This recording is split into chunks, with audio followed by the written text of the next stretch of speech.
Hello friends, welcome back to channel question board. मैं हूं आकाश और आज मैं आपके लिए आया हूं ज्योग्राफी से रिलेटेड ऐसे क्वेश्चन जो कि आपकी एग्जाम पॉइंट ऑफ व्यू से मोस्ट इंपॉर्टेंट होने वाले हैं। तो आपको क्या करना है, वीडियो को लास्ट तक देखना है और जो कमेंट सेक्शन में बताना है आपको कि वीडियो कैसा लगा है, ठीक है। और पेन एंड पेपर साथ में लेकर बैठना है जिससे आप उन क्वेश्चन को नोट कर पाएँ। तो चलते हैं अपने पहले क्वेश्चन की तरफ। उससे पहले जरा मैं दो सेकेंड ठीक है। उससे पहले देखिए, इंडिया का मैप देख लीजिए थोड़ा। आपको ऑब्जर्व करना है इसको कि कहाँ कौन सा देश स्थित है। जैसे चाइना देश इस साइड है, पाकिस्तान इस साइड है, हमारा श्रीलंका है जो नीचे है, और बांग्लादेश है वो यहाँ पर बीचों बीच है, और ये म्यांमार जो है वो एक मतलब पूर्वी साइड में स्थित है, ठीक है। तो इस तरह आपको इन देशों को याद रखना है, क्योंकि जब क्वेश्चन बनते हैं ना किस देश से किन किन राज्यों की सीमा लगती है, तो आप उस टाइम पे जो मैप से करोगे आप तो बहुत ही ईजीली तरीके से आप कर पाओगे उनको, ठीक है। ये वर्ल्ड मैप है, तो यहाँ पे कौन सा है, नॉर्थ अमेरिका है जो 7 कंटिनेंट्स हैं, इनमें साउथ अमेरिका है, ये अफ्रीका है, यहाँ पर यूरोप है, और यहाँ पे एशिया स्थित है, और यहाँ है ऑस्ट्रेलिया, ठीक है। तो आपको इनको याद रखना है कि कौन सा जो कंटिनेंट है वो कहाँ पर स्थित है। चलते हैं पहले क्वेश्चन की तरफ। तो पहला क्वेश्चन है, निम्नलिखित में से कौन सी नदी पंचनद का हिस्सा नहीं है। तो आपके पास ऑप्शन है सतलज नदी, ब्यास नदी, झेलम नदी या सिंधु नदी। तो सिंपल सा यहाँ पे आंसर होने वाला है सतलज नदी। जो सतलज नदी है वह पंचनद का हिस्सा है। जो ब्यास नदी है वह भी पंचनद का हिस्सा है। जो झेलम नदी है वह भी पंचनद का हिस्सा है। और जो सिंधु नदी है वह पंचनद का हिस्सा नहीं है, क्योंकि जो पांचों नदियां हैं जो आकर जो निकलती हैं भारत से और पाकिस्तान के मीठनपुर नामक स्थान पर सिंधु नदी में मिल जाती हैं। पांचों नदियां सिंधु नदी की सहायक नदियां हैं। तो सिंधु नदी पंचनद का हिस्सा नहीं है, यानी कि आंसर क्या है हमारा, सिंधु नदी। अब बात कर लेते हैं कौन कौन सी 5 नदियाँ हैं। तो वह सतलज, ब्यास, रावी, चेनाब और झेलम, यह जो 5 नदियाँ हैं इन्हें हम पंचनद के नाम से जानते हैं। इन पर से इंपॉर्टेंट क्वेश्चन बनता है कि इनमें कौन सी परियोजनाएं स्थित हैं। तो यहाँ पर देखिए, ये सतलज की बात करती हैं, सतलज पर नाथ पाजाकड़ी परियोजना स्थित है। ब्यास नदी की बात करती हैं तो ब्यास नदी पर अब जो भाखड़ा नागल बांध स्थित है, मतलब ब्यास नदी और सतलज नदी का जो संगम होता है हरिके ब्याराज नामक स्थान पर, वहाँ पर जो है भाखड़ा नागल डैम स्थित है। रावी नदी की बात करते हैं तो रावी नदी पर थीम परियोजना स्थित है। सतलज तो हो गया है। अब चेनाब नदी की बात करते हैं तो चेनाब नदी पर सलाल दुलहस्ती परियोजना है। और बात करते हैं झेलम नदी की, तो झेलम नदी पर है उड़ी परियोजना है और तुलमुल परियोजना भी स्थित है। तो सिंधु नदी की सहायक नदियाँ जिन्हें हम पंचनद है के नाम से जानते हैं, पाकिस्तान में मीठनकोट नामक स्थान पर आकर सिंधु नदी में मिल जाती हैं और विशाल डेल्टा का निर्माण करते हुए यह नदी कराची के दक्षिण में अरब सागर में जाकर मिल जाती हैं। नेक्स्ट क्वेश्चन है, निम्नलिखित में से कौन सा बायोस्फीयर रिजर्व नहीं है। तो पहला ऑप्शन है अचानकमार, दूसरा ऑप्शन है नीलगिरी, तीसरा ऑप्शन है पंचमढ़ी, चौथा ऑप्शन है नल्ला मलाई। तो यहाँ पे आंसर होने वाला है नल्ला मलाई। जो नल्ला मलाई है यह भारत बायोस्फीयर नहीं है। अचानकमार की बात करते हैं तो बायोस्फीयर रिजर्व कब बना था। तो अचानकमार 2005 में बायोस्फीयर रिजर्व बना था। बात करते हैं नीलगिरी थी, तो भारत का सबसे पहला जो बायोस्फीयर रिजर्व है वह नीलगिरी है। कब बना था, 1986 यानी कि 1986 में। पंचमढ़ी की बात करते हैं, मध्य प्रदेश में स्थित है, यह बना था 1999 में। आपको ये याद रखना है कि कौन सा बायोस्फीयर रिजर्व कब बना है। और भी बहुत होते हैं, भारत में टोटल 18 बायोस्फीयर रिजर्व हैं, तो आपको उनको सबको याद रखना है। अब नेक्स्ट क्वेश्चन है, नंदा देवी चोटी किस हिमालय में स्थित है। तो ऑप्शन आपके पहला ऑप्शन है कुमायूं हिमालय, पंजाब हिमालय, असम हिमालय, नेपाल हिमालय। तो यहाँ पे आंसर होने वाला है कुमायूं हिमालय। जो नंदा देवी चोटी है वह कहाँ पर स्थित है, उत्तराखंड में स्थित है। उत्तराखंड में कहाँ स्थित है, कुमायूं हिमालय में स्थित है। अब इन हिमालयों से लेकर बहुत इंपॉर्टेंट क्वेश्चन बनता है कि इनका क्रम क्या है, मतलब कौन सा हिमालय सबसे बड़ा है, कौन सा सबसे छोटा है। तो उसको याद रखने के लिए सिंपल सी ट्रिक होती है NAPK, यानी कि नपाक। यानी कि नेपाल हिमालय सबसे बड़ा है, उसके बाद असम हिमालय है, उसके बाद पंजाब हिमालय है, उसके बाद कुमायूं हिमालय है। इनसे एक और क्वेश्चन बनता है कि इनसे नदियाँ आती हैं यहाँ से, वो कौन कौन सी हैं। तो बात करते हैं पंजाब हिमालय की, तो यहाँ से सिंधु सतलज नदी निकलती है। बात करते हैं कुमायूं हिमालय की, तो यहाँ सतलज काली नदी निकलती है। बात करते हैं नेपाल हिमालय की, तो यहाँ से काली तीस्ता नदी निकलती है। और असम की बात करते हैं, असम हिमालय की बात करते हैं तो तीस्ता और ब्रह्मपुत्र नदी निकलती हैं। आपको ये याद रखना है जो मैंने बताई हैं नदियाँ, ठीक है। नेक्स्ट क्वेश्चन है, इंदिरा कौल निम्नलिखित में से किन देशों की सीमा बनाता है। अब इंदिरा कौल कहाँ है, इंदिरा कौल भारत का कौन सा उत्तरी बिंदु है, सबसे उत्तरी बिंदु है, यहाँ पर स्थित है मान लो। तो यहाँ पे पाकिस्तान है और यहाँ पर चाइना है। तो इस मैप से अगर देखें हम ऑप्शन के अनुसार भी जाएँ तो किससे, चाइना और पाकिस्तान के बीच जो है जो सीमा बनाता है इंदिरा कौल। तो आपके पास आंसर क्या होने वाला है, पाकिस्तान और चीन। नेक्स्ट क्वेश्चन है, 90 ईस्ट रेंज कहाँ पर स्थित है। तो ऑप्शन है हिंद महासागर में स्थित है, प्रशांत महासागर में स्थित है, अटलांटिक महासागर में स्थित है और आर्कटिक महासागर, किस महासागर में है। तो इसका आंसर होने वाला है हिंद महासागर में स्थित है। जो 90 ईस्ट रेंज है वह हिंद महासागर में स्थित है। इसका विस्तार जो है 5000 किलोमीटर तक फैला हुआ है और एवरेज ऊंचाई इसकी 200 मीटर है। यह बंगाली खाड़ी से शुरू होता है, जो 90 ईस्ट रेंज है वो बंगाली खाड़ी से शुरू होता है। यह ईस्ट रेंज क्या करता है कि हिंद महासागर को उत्तरी हिंद महासागर और दक्षिणी हिंद महासागर में विभाजित करता है। नेक्स्ट क्वेश्चन है दक्षिण अफ्रीका की सबसे लंबी नदी कौन सी है? ऑप्शन है आपके पास कांगो नदी, नाइजर नदी, जाम्बिज नदी, लिम्पोपो नदी।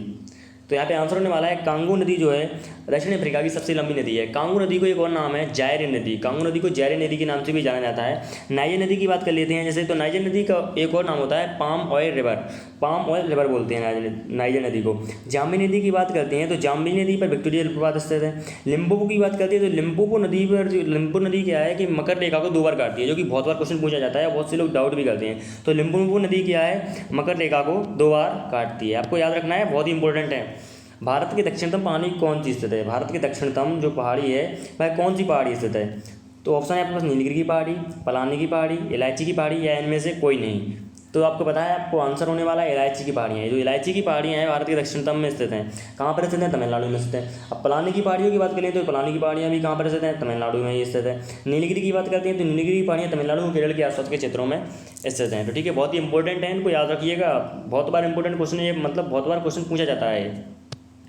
नेक्स्ट क्वेश्चन पे चलते हैं। निम्नलिखित में से किस पठार को भारत का रूर कहा जाता है? ऑप्शन है छोटा नागौर का पठार, मालवा का पठार, ढक्कन का पठार, या उपरोक्त सभी, यानी कि सभी को। तो यहाँ पे आंसर होने वाला है छोटा नागौर के पठार को जो है भारत का रूर कहा जाता है। क्यों कहा जाता है? क्योंकि रूर एक नदी है। रूर एक नदी है जो कि यूरोप में स्थित है, और यूरोप इसका क्या है, इसमें कोयले के विशाल भंडार पाए जाते हैं। तो उसी से तुलना करने के लिए छोटा नागौर के पठार को ही भारत का रूर कहा जाता है। छोटा नागौर का पठार जो है पूर्वी भारत का पठार है। यह पठार झारखंड के साथ साथ छत्तीसगढ़, पश्चिम बंगाल, उड़ीसा में भी पाया जाता है। छोटा नागौर के पठार को खनिजों का भंडार कहा जाता है, क्योंकि यहाँ पर अभ्रक, बॉक्साइट, लोह अयस्क आदि खनिज पाए जाते हैं। देखो यहाँ पर जो मैप में देख सकते हैं आप, छोटा नागौर पठार कहाँ पर है? यहाँ पर है। यहाँ पर कौन सा है? पश्चिम बंगाल है। यहाँ पर कौन सा है? उड़ीसा वगैरह है। और यहाँ पर कौन सा? छत्तीसगढ़ भी है। तो ठीक है, इन राज्यों से इसकी सीमा लगती है। नेक्स्ट क्वेश्चन है मालचा घाटी और सिंगला घाटी किस राज्य में स्थित है? ऑप्शन है आपका जम्मू कश्मीर और लद्दाख, उत्तराखंड और हिमाचल प्रदेश, पश्चिम बंगाल और असम, लद्दाख और हिमाचल प्रदेश। तो यहाँ पर आंसर होने वाला है लद्दाख और हिमाचल प्रदेश में जो है मालचा घाटी और सिंगला घाटी स्थित है। तो आपको याद रखना है, बहुत ही इंपॉर्टेंट क्वेश्चन है। अब जैसे लद्दाख से क्वेश्चन बन सकता है, क्योंकि लद्दाख न्यू टेरिटरी बनी है अभी, तो लद्दाख से क्वेश्चन बन सकता है यहाँ के जो लेफ्टिनेंट गवर्नर कौन है? तो यहाँ पर लेफ्टिनेंट गवर्नर है वो है राधा कृष्णा माथुर। कौन है? राधा कृष्णा माथुर। जम्मू कश्मीर की बात करते हैं तो यहाँ पर है गिरीश चंद्र मुर्मू। कौन है? गिरीश चंद्र मुर्मू। सिबराय पहाड़ियाँ कहाँ पर स्थित हैं? ऑप्शन आपके पास क्वेश्चन है सिबराय पहाड़ियाँ कहाँ पर स्थित हैं? तो ऑप्शन है आंध्र प्रदेश में स्थित हैं, तेलंगाना में स्थित हैं, तमिलनाडु में स्थित हैं, उड़ीसा में स्थित हैं। तो यहाँ पर आपको आंसर होने वाला है तमिलनाडु में स्थित। सिबराय की जो पहाड़ियाँ हैं वह कहाँ हैं? तमिलनाडु में स्थित हैं। अब नेक्स्ट क्वेश्चन है अलकनंदा और भागीरथी नदियों का संगम को किस नाम से जाना जाता है? बहुत इंपॉर्टेंट क्वेश्चन है, बहुत बार पूछा जाता है और बहुत से लोग गलती करके आते हैं क्योंकि उनमें कन्फ्यूजन हो जाता है। अब नहीं होगा, मैं समझा दूंगा आपको। तो क्या है ऑप्शन है आपके पास? केदारनाथ है, रुद्रप्रयाग, देवप्रयाग, कर्णप्रयाग। तो आपका आंसर, आपका अगर आंसर पता है तो इसका आंसर होने वाला है देवप्रयाग। जो देवप्रयाग पर है अलकनंदा और भागीरथी नदियाँ मिलती हैं। और भी बहुत से प्रयाग हैं तो उनको डिस्कस कर लेते हैं थोड़ा। देखो यहाँ से निकलती है अलकनंदा, और जब धौलीगंगा इसमें आकर मिलती है तो उसे बोलते हैं विष्णु प्रयाग। क्या बोलते हैं? विष्णु प्रयाग। इसके बाद आगे चल के अलकनंदा में जब नंदाकिनी नदी आकर मिलती है तो उसको बोलते हैं नंद प्रयाग। इसके बाद आगे चल के अलकनंदा में जब पिंडार नदी आकर मिलती है, पिंडार गंगा, तो उसमें कौन सा प्रयाग बनता है? कर्ण प्रयाग। आगे चल के अलकनंदा में जब महादखनी ऐसे कोई नदी मिलती है तो उसे बोलते हैं रुद्रप्रयाग। मंदाकिनी नदी जो निकलती है तो मिलती है जब आकर तो उसको बोलते हैं रुद्रप्रयाग। यहाँ पर कौन सा है? फिर देवप्रयाग। जो इंपॉर्टेंट है, जो मेरा क्वेश्चन था, भागीरथी नदी और अलकनंदा नदी जब आकर मिलती हैं तो उसे बोलते हैं देवप्रयाग, और यहाँ से इसको गंगा के नाम से जाना जाता है। नेक्स्ट क्वेश्चन है सूरत किस नदी के किनारे स्थित है? बहुत बार पूछा गया है। जो शहर होते हैं जो इंपॉर्टेंट, उनको याद रखा कीजिए किस शहर, मतलब किस नदी के किनारे स्थित है। तो ऑप्शन है ताप्ती नदी, महानदी, चंबल नदी, गोदावरी नदी। तो यहाँ पे आंसर होने वाला है ताप्ती नदी के किनारे स्थित है। सूरत किस नदी के किनारे स्थित है? ताप्ती नदी के किनारे स्थित है। और भी क्वेश्चन पूछे जाते हैं, जैसे लखनऊ पूछा जाता है कि किस नदी के किनारे स्थित है, तो गोमती नदी के किनारे स्थित है। ठीक है, तो इस आप तरह याद रखना है इस तरह आपको। अब इंदिरा पॉइंट को किस अन्य नाम से भी जाना जाता है? देखो बहुत से लोग उसको याद रख के रहते हैं कि Indira point, Indira point, Indira point, मगर इंदिरा पॉइंट ऑप्शन में नहीं दिया तो क्या करोगे? तो इंदिरा पॉइंट को किस अन्य नाम से जाना जाता है? Point Nariman, point Pedro, point Nariman, option repeat हो गया, और पिगमिलियन पॉइंट। तो यहाँ पे आंसर होने वाला है पिगमिलियन पॉइंट। पिगमिलियन पॉइंट के नाम से जाना जाता है इंदिरा पॉइंट को, पिगमिलियन पॉइंट के नाम से जाना जाता है। एक और नाम है पारसीमन पॉइंट, पारसीमन पॉइंट। बात करते हैं पॉइंट नरीमन की। यह कहाँ है? यह कहाँ है अपना पॉइंट नरीमन जो है ये अपने मुंबई में स्थित है। पॉइंट पेड्रो की बात करते हैं तो यह है अपना श्रीलंका में स्थित है। ठीक है, ये भी आपको ध्यान रखना है। देखो ये है इंदिरा पॉइंट, जिसे पिगमिलियन पॉइंट या पारसीन पॉइंट भी, पारसीमन पॉइंट भी कहते हैं। पॉइंट केलीमर किस राज्य में से? जो पॉइंट्स होते हैं ना कुछ बहुत ही इंपॉर्टेंट होते हैं, इनको याद रखा कीजिए। जैसे पॉइंट होप है जो कहाँ है, अलास्का में स्थित है वो, तो ठीक है तमिलनाडु में स्थित है। यह जो पॉइंट केलीमर है किस राज्य में से? तमिलनाडु में है, केरल में है, कर्नाटक में है कि आंध्र प्रदेश में है? तो यहाँ पे आंसर होने वाला है तमिलनाडु में है। पॉइंट केलीमर कहाँ पर स्थित है? तमिलनाडु में स्थित है। अच्छा तमिलनाडु से क्वेश्चन हो सकता है कि यहाँ की राजधानी क्या है, कि जो CM है वह कौन है? तो तमिलनाडु की जो CM है वो एनापट्टी के पलानीस्वामी, और यहाँ के जो गवर्नर है वह है बनवारी लाल पुरोहित। तो आप ये भी आपको ध्यान रखना है। अब नेक्स्ट क्वेश्चन है, कौन सी रेखा उत्तरी सह्याद्री और दक्षिणी सह्याद्री को अलग करती है? ऑप्शन है 16 डिग्री, 18 डिग्री, 37 डिग्री या 35 डिग्री। तो सिंपल सा यहाँ पर देखिए, मैंने आपके जो एक वो लगाया है डायग्राम, उसमें देख सकते हैं यहाँ से निकलती है 16 डिग्री। यहाँ कहाँ से निकलती है? गोवा से निकलती है, और गोवा से। तो जो गोवा से निकलती है 16 डिग्री लाइन, जो कि उत्तरी सह्याद्री और दक्षिणी सह्याद्री को डिवाइड कर देती है। यहाँ से बहुत से इंपॉर्टेंट क्वेश्चन बनते हैं, उनको आपको याद रखना चाहिए। नेपाल और भारत दोनों ही देश किस नदी पर बांध बना चुके हैं? ऑप्शन है सिंधु नदी, सतलज नदी, कोसी नदी और गंगा नदी। तो यहाँ पर आंसर होने वाला है कोसी नदी। कोसी नदी जो है भारत और नेपाल के बीच में स्थित है, मतलब वहीं से बहती है। तो कोसी नदी पर भारत और नेपाल दोनों ही देश जो बांध बना चुके हैं। तो सप्तकोसी उच्चमाल, सॉरी ये कुछ गलत लिख गया है, एक बहुउद्देशीय है जो सप्तकोसी पर जो बनाई गई है, सप्तकोसी के नाम से भी जानते हैं कोसी नदी को। तो बहुउद्देशीय परियोजना है यह, जिसे नेपाल की सप्तकोसी नदी पर बनाया जाना प्रस्तावित है। यह परियोजना मुख्य रूप से नेपाल के दक्षिण पूर्वी क्षेत्र और बिहार के उत्तरी क्षेत्र में बाढ़ के प्रभाव को नियंत्रित करने के लिए और विद्युत उत्पन्न करने के लिए बनाई गई है। ठीक है, नेक्स्ट क्वेश्चन डिस्कस करते हैं। त्रिपुरा की राजधानी किस नदी के किनारे स्थित है? इंपॉर्टेंट क्वेश्चन है, इनको याद रखा कीजिए। गंगा नदी के किनारे स्थित है, ब्रह्मपुत्र नदी के किनारे स्थित है, रानीपुल नदी के किनारे स्थित है, कोई नहीं। तो यहाँ पे जो आंसर है ना वह है कोई नहीं, क्योंकि त्रिपुरा की जो राजधानी है अगरतला होती है, वह किस नदी के किनारे स्थित है? वह स्थित है हरोआ नदी के किनारे स्थित है। किस नदी के किनारे? हरोआ नदी के किनारे स्थित है, हरोआ। तो आपको ये याद रखना है, किस नदी के किनारे स्थित है? हरोआ नदी के किनारे स्थित है। और बात करते हैं आइजोल नदी की, आइजोल की बात करते हैं तो आइजोल तिलाबंग नदी के किनारे स्थित है। रानीपुल नदी की बात करते हैं तो रानीपुल नदी के किनारे गंगटोक यानी सिक्किम की जो राजधानी है वह यहाँ पर स्थित है।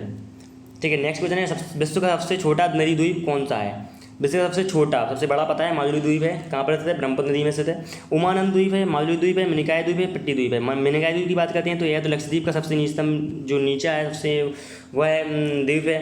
और माजुली द्वीप की बात करें सबसे बड़ा द्वीप है। तो उमानंद जो द्वीप है वह भारत का सबसे छोटा या विश्व का सबसे छोटा नदी द्वीप है, जो कि कहाँ पर स्थित है देखते हैं। जो उमानंद विश्व का सबसे छोटा नदी द्वीप है। नदी द्वीप भारत के राज्य असम की राजधानी गुवाहाटी से गुजरने वाली नदी ब्रह्मपुत्र के बीच में स्थित है।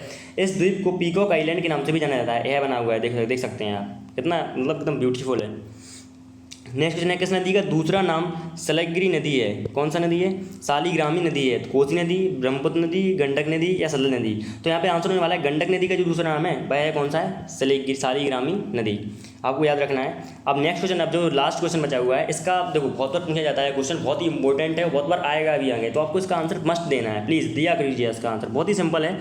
तो प्रायद्वीपीय भारत की सबसे बड़ी नदी कौन सी है? ऑप्शन है कृष्णा नदी, गोदावरी नदी, कावेरी नदी, नर्मदा नदी। तो आपको इसका जो आंसर है ना वो आपको कमेंट सेक्शन में देना है। तो प्लीज़ यार आंसर दीजिएगा, क्योंकि इससे पता चलता है हमें कि आप मतलब जो हम कंटेंट ला रहे हैं वह कैसा लगा है आपको। तो प्लीज़ कमेंट बॉक्स में जरूर बताना कि आपको सेशन कैसा लगा है। वीडियो अच्छा लगा हो तो लाइक कमेंट करना, अपने दोस्तों के साथ शेयर करना और हमारे वीडियो को शेयर कीजिए जिससे ज़्यादा से ज़्यादा लोगों तक हम पहुंच पाएँ। और सब्सक्राइब कीजिएगा हमारे चैनल को, साथ में बेल आइकन को भी दबाइएगा जिससे आपको जो हमारे नई वीडियो आएंगे उनकी नोटिफिकेशन मिलती रहे। तो ठीक है, थैंक यू फॉर वॉचिंग, नमस्ते। और हाँ, एक बात और मैं आपसे कहना भूल गया हूँ, जो आप PDF चाहिए होगी इसकी तो आपको हमारा टेलीग्राम चैनल ज्वाइन कीजिएगा, जिसकी लिंक आपको डिस्क्रिप्शन में मिल जाएगी। हमारा फेसबुक पेज चैनल भी ज्वाइन कीजिएगा। तो आप टेलीग्राम जब चैनल ज्वाइन करेंगे तो वहाँ पर आपको PDF भी मिलती रहेगी सभी वीडियो की। जो पुराने 2 वीडियो हैं उनकी भी PDF मिलेगी, और जो ये वीडियो है इसकी भी पूरी की पूरी PDF मिल जाएगी। ठीक है, thank you for watching, bye bye.